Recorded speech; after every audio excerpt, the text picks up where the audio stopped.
你知道我这次去美国，我差点被抓去关呢。就是呢，有旅伴闹事嘛，对吧？所以呢，我们的旅伴呢，我们有2台车，我们就去 Vegas。然后去 Vegas 呢，我们就想说，我要带他们去一个地方叫 Joshua Tree。这个地方呢有很多很漂亮的民宿，就是在沙漠，然后它可以盖一个很漂亮的玻璃屋，反正就是超美的这个地方。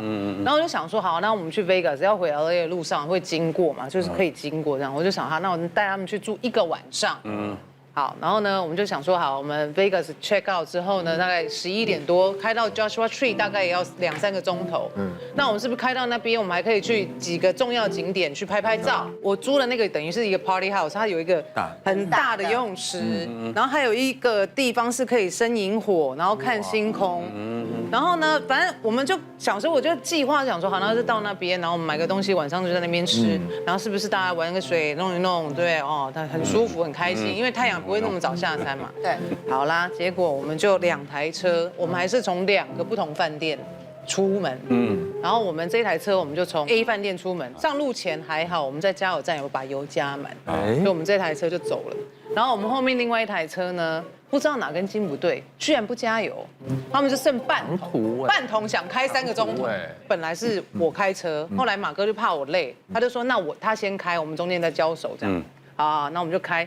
你知道他那个是一下高速公路就会忽然间进到一个沙漠区，然后是完全没有收讯，然后我们就开进去的时候，我就忽然间睡，我就起来，然后我就想说，因为我就这样子睡嘛，然后我想说后面那台车怎么会跟那么近啊？因为从来在美国不会有人跟车跟这么近，警察。然后我就一看，就是我们同伴的另外一台车，就我经纪人开车，然后载的另外2个女生这样有跟到，然后他们看到我们也很惊讶，然后就赶快开到旁边，窗户摇下来就说没有啦，就用这种超级高八度哦，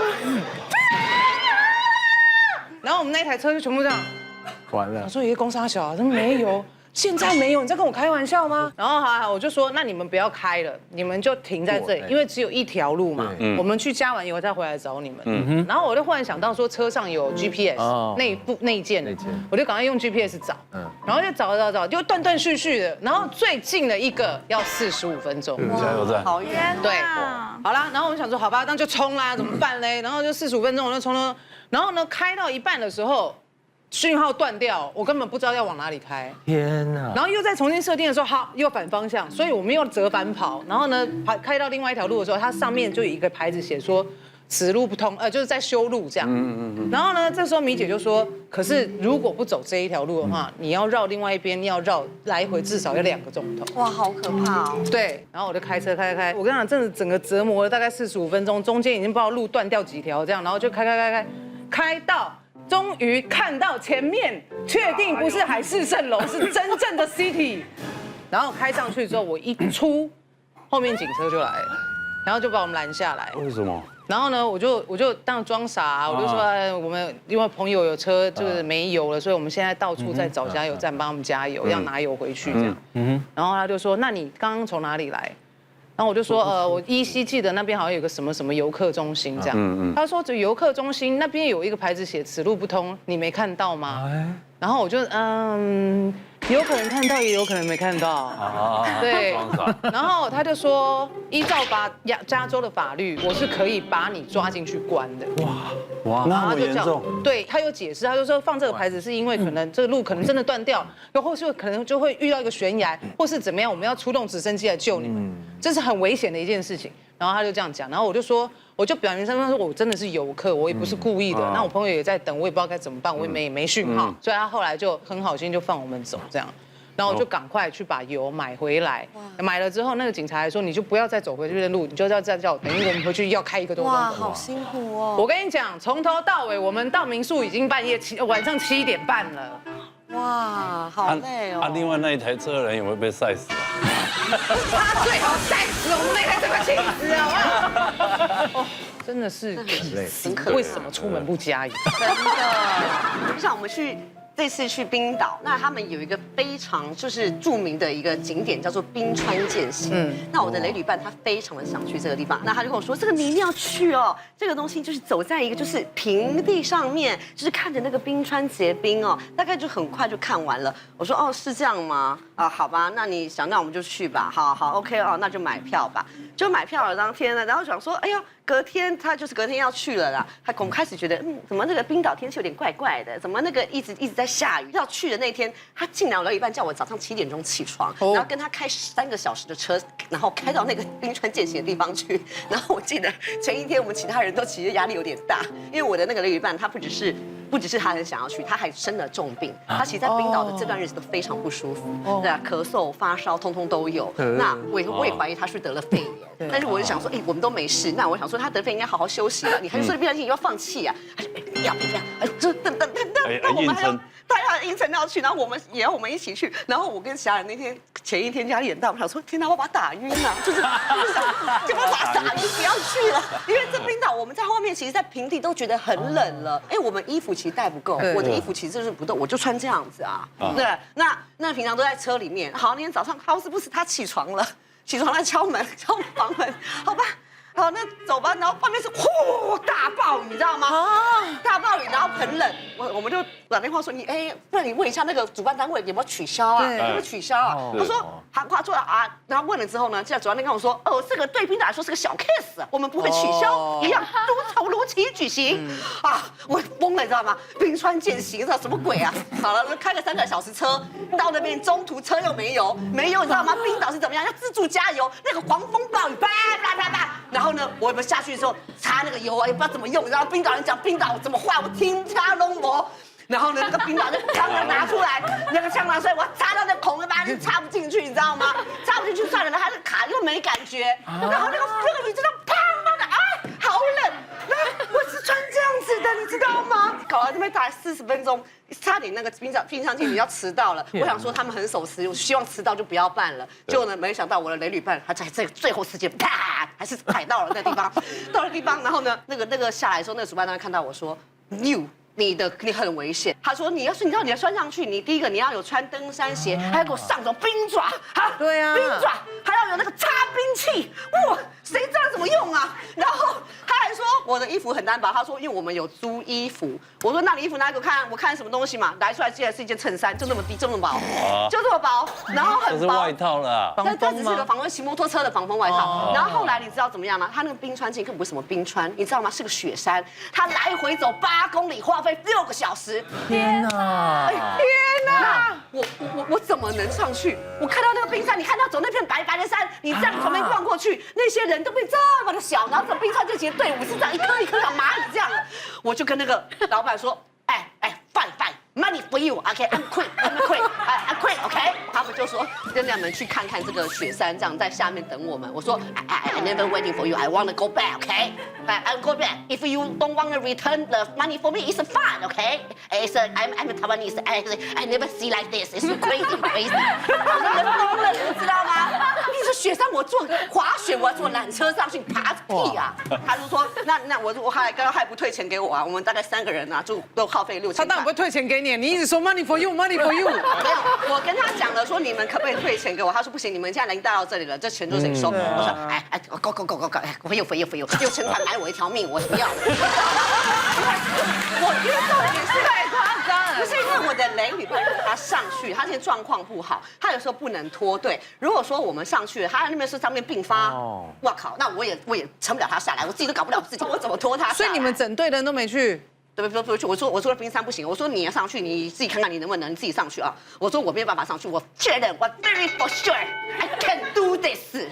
我确定跟他们讲，我不要。那我另外一个旅伴好开心啊，不要。所以你那个雷队友他有上去吗？他也没上去，因为他的状况不好，他上去了到时候还要叫什么直升机把他搬下来，在上面如果发高烧晕倒的话，他们不管你的，直接上下。在上面如果发高烧，很多东西可以给他冰敷啊。对啊。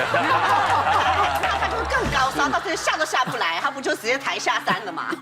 是危险啊。对啊。我从马尔地夫要回台湾的时候，要先到新加坡转机，然后那时候就搭那个沙烏地阿拉伯航空，然后我们上飞机的时其实也都没有什么异状，然后不知道大概过了1个小时开始，全部的飞机全部的乘客都疯狂咳嗽，是同一个时间都一直，而且是那种咳到快把肺跟心脏咳出来那种，突然同一个时间点，我吓到然后我就默默的就是戴起口罩，然后站起来要去洗手间的时候，我就这样沿路走，然后看到。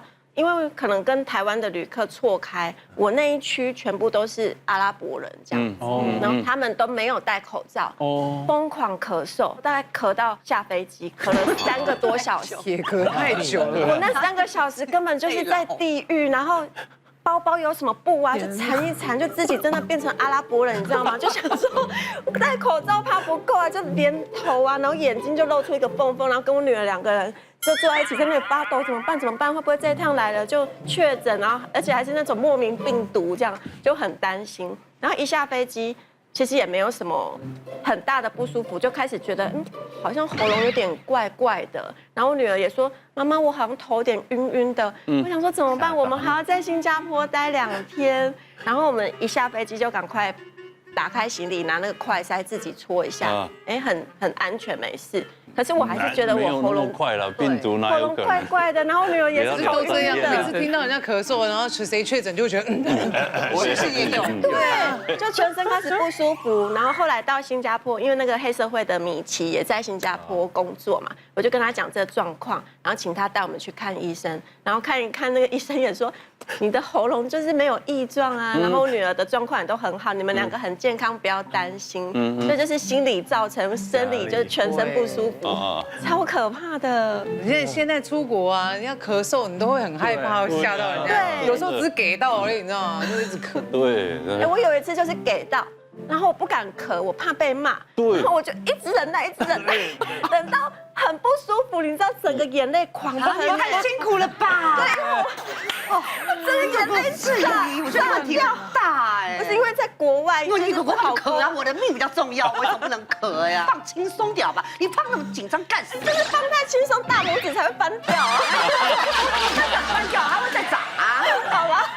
好了，要等很久，那个要等1年哦。对啊，我知道啊，我已经翻第5次了。哎，每年出国必翻，我已经习惯了。出国生病是真的大家最不想遇到的一件事吧？真的扫兴。或是那种牙齿痛的。哎呦，完了，不是要人命的那种。就我们出国前到底要做一些什么准备呢？我们要来请旅游专家给我们点意见喽。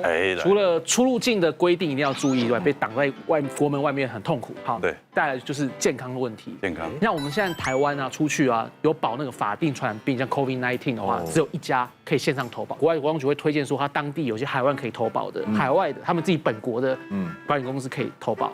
但是他们投保的范围的话，只有说啊，我如果确诊的话，我的治疗费用，我重症的治疗费用。但是如果我在当地隔离的话，是没有赔。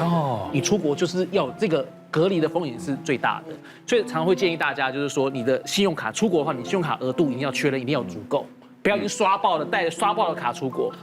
好，或者是说你海外提款要设定密码，要先设定好。对，至少的话，人家打钱过来给你，你要提款临时用。有办法用，还有个人习惯药品一定要带。我们也可以考虑，就是可以参加旅行社的服务，就是很多的意面状会有人可以帮你处理。疫情真的让大家真的在家里闷得太久了，对不对？不过如果视力不周，也会让那种旅游的心情大打折扣。所以我们还是要多做一点功课，多做预防突发状况的准备，这样出国才会开开心心的。好期待可以出国，快快乐乐出国，平平安安回家啦！真的。今天谢谢大家的讨论，喜欢我们的节目，欢迎上我们的粉丝团来按赞、留言跟投票，谢谢大家，谢谢。